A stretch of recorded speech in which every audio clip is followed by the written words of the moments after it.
Hello छात्रों, नमस्कार आप सभी लोगों को और स्वागत है हमारी एचएम कोचिंग सेंटर के इस यूट्यूब चैनल में। मैं प्रद्युम्न सर और एक बार फिर से आप सभी लोगों का हार्दिक स्वागत अभिनंदन करता हूं। प्यारे छात्रों, जैसा कि सीटेट का पेपर है और उसी के लिए हम लोग पर्यावरण की कुछ चर्चा आज फिर करेंगे हम लोग, ठीक है ना। और ये पर्यावरण के बड़े इंपॉर्टेंट पॉइंट हैं जो पेपर में सीधे पूछे जाएंगे। आप लोग इन्हें ज़रूर तैयार करके परीक्षा में बैठेंगे, जाएंगे, एक दो बार, तीन बार, चार बार वीडियो को देख लेंगे, जिससे आपके पॉइंट तैयार हो जाएंगे, ठीक है ना। और मैं ये चुन करके पॉइंटों को लिखा हूँ, बहुत ही मोस्ट इंपॉर्टेंट पॉइंट है ये। तो आप लोग ज़्यादा से ज़्यादा वीडियो को शेयर भी करिए, क्योंकि और भी जो बच्चे पेपर देने वाले हैं उनको ये वीडियो प्राप्त हो जाए, ठीक है। और लाइक किया करिए, ठीक है ना। लेकिन सबसे ज़्यादा शेयर करिए, धुआंधार शेयर करिए, क्योंकि और भी जो बच्चे तैयारी करने वाले हैं उनको ये वीडियो प्राप्त हो जाए। सबका भला सोचते हैं, ठीक है। आइए हम एक एक करके सभी पॉइंटों की चर्चा करते हैं और कापी कलम लेकर बैठ जाइए प्रैक्टिस करने के लिए, ठीक है ना। चलिए, पर्यावरण के इस टॉपिक में हम लोग पहला जो पॉइंट है आपका देखेंगे कि भारतीय वन्य जीव अनुसंधान संस्थान कहाँ अवस्थित है। पहला पॉइंट है आपका कि भारतीय वन्य जीव अनुसंधान संस्थान कहाँ अवस्थित है। तो ये कहाँ पर अवस्थित है आपका, ये देहरादून में है। ये बहुत महत्वपूर्ण पॉइंट है, इसको पेपर में कई पेपरों में इसको पूछा गया है। आप इसे जरूर याद रखेंगे कि भारतीय वन्य जीव अनुसंधान संस्थान कहाँ है आपका, तो ये है आपका देहरादून में, ठीक है ना। इस पॉइंट को याद कर लेंगे। नेक्स्ट है आपका कि पेंगुइन नामक पक्षी कहाँ पाया जाता है। देखें, ये पेंगुइन नामक पक्षी कहाँ पाया जाता है, तो ये पाया जाता है अंटार्कटिका में। कहाँ पाया जाता है, अंटार्कटिका में। यह बर्फीले क्षेत्रों में पाया जाता है, जल के किनारे पाया जाता है, ठीक है ना। पेंगुइन नामक पक्षी कहाँ पाया जाता है, अंटार्कटिका में। नेक्स्ट अगला पॉइंट है आपका कि डॉल्फिन किस संघ की जंतु है। डॉल्फिन किस संघ की जंतु है, तो डॉल्फिन स्तनधारी है आपका। कैसा है, स्तनधारी है। और ये बच्चे देती है आपका, स्तनधारी जीव इसको बोला जाता है आपका, ठीक है ना। चलिए अगला है कि वृक्षों पर घर बनाकर रहने वाले मध्य अफ्रीकी आदिम जाति कौन सी है। देखिए, बहुत महत्वपूर्ण पॉइंट आपका है कि वृक्षों पर घर बनाकर रहने वाली मध्य अफ्रीकी, ध्यान देंगे यहाँ पे, मध्य अफ्रीकी आदिम जाति कौन सी है आपका, तो ये है पिग्मी। पिग्मी को याद रखेंगे कि पिग्मी एक ऐसी जाति है मध्य अफ्रीका की जो पेड़ों पर घर बना के क्या करती है, रहती है आपका। अगला है यहाँ पे कि श्याम मृग या उसे हम ब्लैक बक भी कहते हैं, कहाँ पाए जाते हैं। तो ये कहाँ पाए जाते हैं आपका, ये राजस्थान में पाए जाते हैं, ठीक है। अगला पॉइंट है आपका कि भारत में कौन सी प्रजाति के कपी पाए जाते हैं। देखिए, ये भी बहुत महत्वपूर्ण है आपका कि भारत में कौन सी प्रजाति के कपी पाए जाते हैं, तो गिब्बन। किस प्रजाति के, गिब्बन प्रजाति के जो है कपी पाए जाते हैं।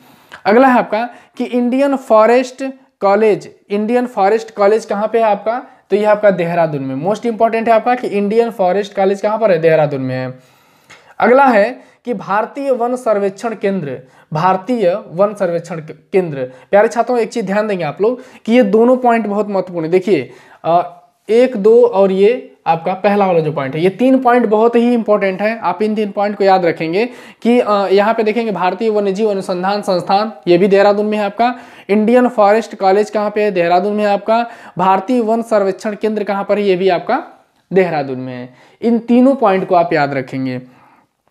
अगला है आपका कि कल्प वृक्ष की उपमा किस वृक्ष को प्रदान किया गया है। ये मोस्ट इंपॉर्टेंट ये भी है आपका कि कल्प वृक्ष की उपमा किस वृक्ष को प्रदान किया गया है, तो कल्प वृक्ष की उपमा आपका नारियल को प्रदान किया गया। किसको, आपका नारियल को, ठीक है ना।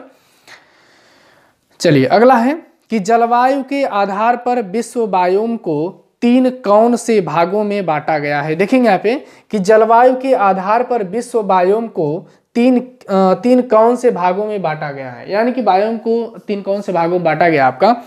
तो इसमें देखेंगे इसको 3 भागों में बांटा गया है, एक टुंड्रा, दूसरा शीतोष्ण तथा तीसरा जो है आपका ये उष्ण कटिबंधीय बायोम के रूप में बांटा गया है इसको। यानी कि बायोम कितने रूप में, 3 रूप में बांटा गया इसको, ठीक है ना। जलवायु के आधार पे टुंड्रा, शीतोष्ण तथा उष्ण कटिबंधीय बायोम।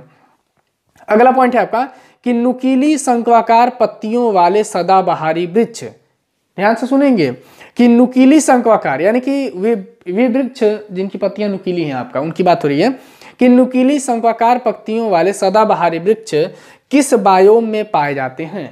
किस में पाए जाते हैं आपका, कोणधारी बायोम में पाए जाते हैं, ठीक है ना, कोणधारी वन बायोम में ये पाए जाते हैं।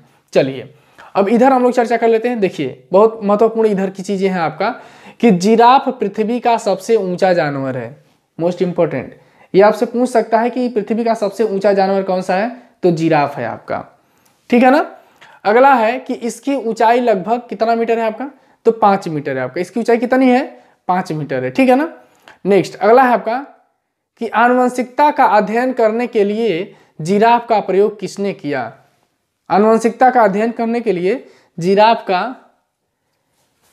प्रयोग किसने किया आपका, आनुवंशिकता का अध्ययन करने के लिए जिराफ का प्रयोग किसने किया, तो ये देखेंगे आपका लैमार्क ने। किसने किया आपका, लैमार्क ने किया, ठीक है ना।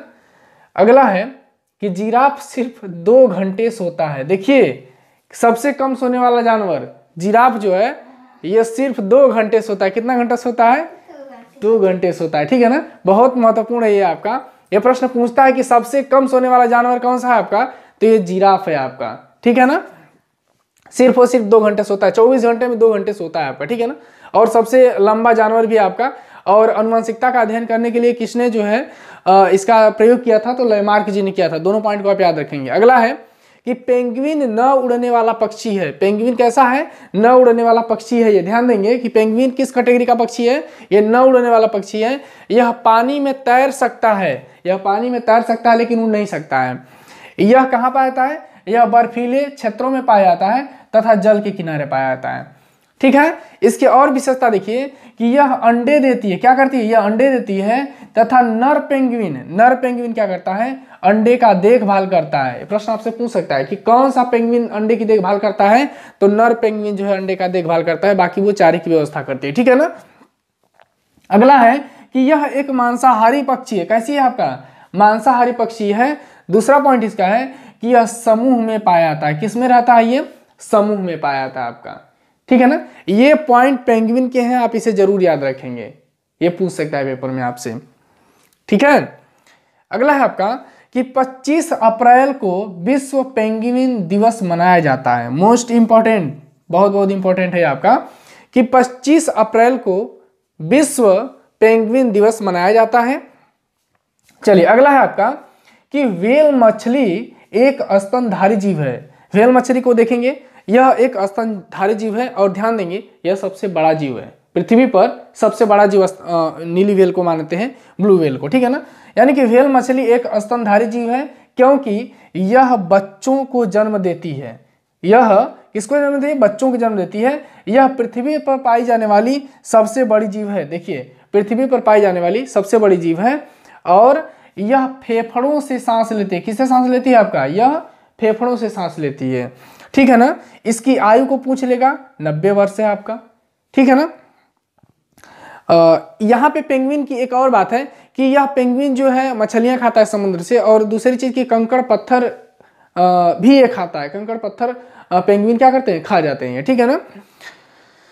यहां पर देखेंगे डॉल्फिन के बारे में सुनेंगे हम। देखिए डॉल्फिन एक स्तनधारी जीव है। कैसा आपका, यह भी एक स्तनधारी जीव है। और अंधी डॉल्फिन को भारत का राष्ट्रीय जलीय जीव माना जाता है। अंधी डॉल्फिन को भारत का राष्ट्रीय जलीय जीव माना जाता है। किसको, जो इलाहाबाद यानी कि प्रयागराज और हल्दिया के बीच में गंगा में जो डॉल्फिन पाई जाती है उसे हम लोग भारत का राष्ट्रीय जलीय जीव मानते हैं, समुद्र वाली डॉल्फिन को नहीं, ठीक है ना। और उसे हम लोग सूसू के नाम से भी जानते हैं। किसके नाम से, सूसू भी कहते हैं हम लोग। कहाँ पे, प्रयागराज हल्दिया में, ठीक है ना। इस डॉल्फिन को क्या कहते हैं, सूसू के नाम से भी जानते हैं, ठीक है ना।